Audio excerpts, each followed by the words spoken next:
Meaning of Hasidism.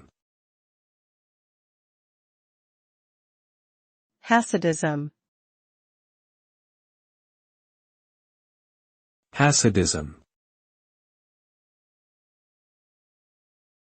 Hasidism.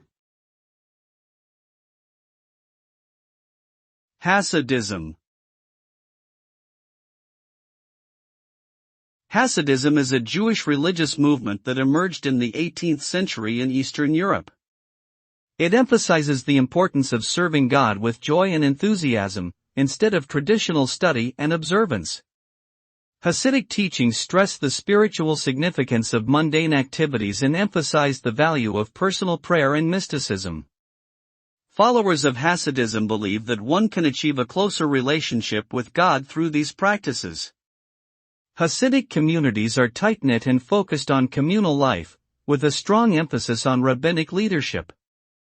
The movement has had a significant impact on Judaism as a whole.